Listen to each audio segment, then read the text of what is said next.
बहुत ज़्यादा निवेश किया वो तो है ही। कई लोग हैं जिन्होंने ज्वेलरी के तौर पर या फिर गिफ्ट के तौर पर, कि जिन्होंने 2 लाख का गिफ्ट खरीदा था, मुझे पता लगा आपको भी कोई गिफ्ट मिला है। बिल्कुल, तो वो रह गया अब 1 लाख का। 1 लाख वाला जो गिफ्ट था वो रह गया 50,000 का।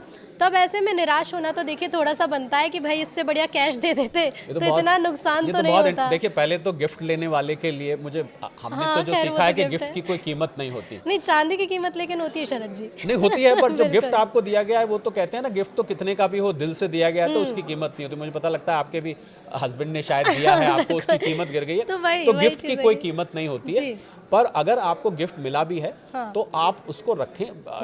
गिफ्ट मिला या आपने वैसे लिया, ये जो पहला सवाल था उसी में आ जाती है। लेकिन वही चीज है ना शरद जी की लोग अब डिमांड भी कर रहे थे कि वो चीजें दो। जैसे अब मीम भी काफी चल रहे हैं, अगर आपने देखे होंगे कि सोशल मीडिया पर चल रहा है कि बेटा 10,000 के जूते मत खरीदो, चांदी का सिक्का खरीद लो, है ना, क्योंकि उसकी कीमतें बढ़ेंगी। नहीं, वो अभी आप उससे हटिए मत, अभी भी आप जूते की जगह सिक्का ले सकते हैं जी। पर सवाल ये है कि इसको सबसे बड़ी गलती क्या हो रही है कि बार बार लोग रेट चेक करें। देखिए हम फाइनेंस में एक कॉन्सेप्ट होता है रियल लॉस और नोशनल लॉस। आपने अगर 1,80,000 का सोना 10 ग्राम खरीदा, आज वो 1,40,000 का है, आपने अभी बेचा तो नहीं ना, तो आपका जो लॉस है उसको हम नोशनल लॉस कहते हैं। मतलब जब तक आप उसको बेच के लॉस बुक नहीं करेंगे वो लॉस नहीं है, नोशनल लॉस है। तो अभी नोशनल लॉस है। आप अगर बेच आएंगे जाके तब हमें बोलिएगा कि साहब मुझे घाटा हो गया, और अगर रिकवर हो गया फिर कल को फिर क्या होगा। तो इसलिए ये इसको आप रखिए लॉन्ग टर्म में। मैंने जो पहले कहा था मैं दोहराना चाहूंगा, 2 से 5 साल अगर आप सोना चांदी ले रहे हैं, आपको याद होगा मैंने कहा था 2 से 5 साल तक आप इसको रखिए और रख के भूल जाइए, बार बार रेट मत चेक करिए। ये जब तक ट्रम्प साहब बने हुए हैं ना ऋतु, तब तक सोना चांदी वॉलेटाइल बनी रहेगी। आपको याद होगा मैंने कहा था हमने एक ऑफिस में ट्रम्प मूड इंडेक्स बनाई हुई है, TMI। इसको हम बाकायदा प्लॉट करते हैं। ECG का ग्राफ कभी आपने देखा है? ECG का ग्राफ ऐसे ऐसे ऐसे ऐसे ऐसे करके होता है जब आपका प्रिंट लेते हैं, उससे भी ज्यादा ये वॉलेटाइल है। सुबह कुछ, दोपहर को कुछ, रात को कुछ। एक दिन कहते हैं ईरान पे अटैक करूंगा, दूसरे दिन कहते हैं नहीं नहीं अभी हम सोच रहे हैं, तीसरे दिन कहते हैं मेरी अब्राहम लिंकन शिप वहां पहुंच गई है, चौथे दिन कहते हैं नहीं नहीं नहीं अभी मैं फिर से एक बार सोच रहा हूँ, फिर अगले दिन वहां पर उनके हेलीकॉप्टर शिप मंडराने लग जाते हैं। कुछ पता नहीं है ट्रम्प साहब का मूड, और शेयर मार्केट हो चाहे गोल्ड सिल्वर की मार्केट हो, मुझे लगता है ट्रम्प साहब के मूड के साथ ये ऊपर नीचे जा रही है। तो इसलिए बिल्कुल चिंता करने की बात, जब तक बने हुए हैं ये लॉन्ग टर्म में इसका ट्रेंड अभी भी बुलिश है। सोना ऋतु ज्यादा धरती पर है नहीं, जो कमोडिटी है ही नहीं वो इतनी कैसे गिर सकती है। मुझे और जिन लोगों ने नहीं लिया है उनके लिए बाइंग अपॉर्चुनिटी है।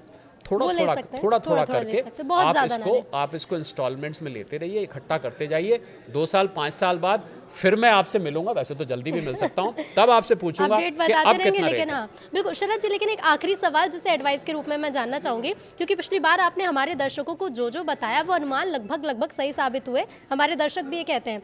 तो क्या सोने की कीमत में अनुमान लगाया जाए कि 1 लाख के आसपास कुछ हो सकता है, यानी कि लोग जो इन्वेस्ट करना चाह रहे हैं थोड़ा सा इंतजार करके इन्वेस्ट करें या फिर चांदी गिरेगी? 1 लाख के आसपास मुझे लग रहा है थोड़ा सा फार फेच्ड आइडिया है। इतना ज्यादा गिरने की चांस कम है। चांदी ज्यादा वॉलेटाइल है, चांदी चंचल है, चांदी का कुछ पता नहीं लगता, क्योंकि जितना ज्यादा जिस चीज में सट्टेबाजी होती है उतनी ज्यादा वो चंचल होती है। तो सट्टेबाजी सोने में भी बहुत होती है, परंतु चांदी में इससे कहीं ज्यादा होती है। तो 1 लाख मुझे लग रहा है कि बहुत ज्यादा फार फेच्ड आइडिया है। इसका पता लगाने का तरीका ये है, इसको हम एक सपोर्ट लेवल कहते हैं।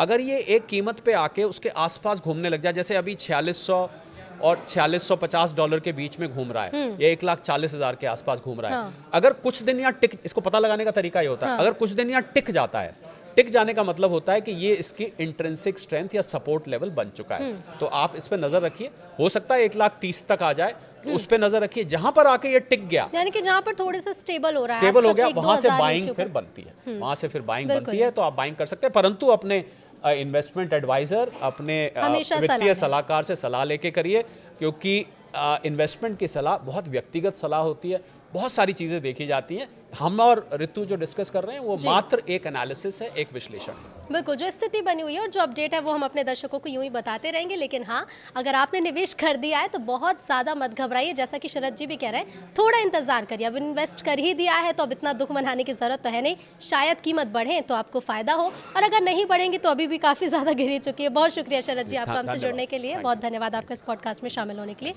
नमस्कार।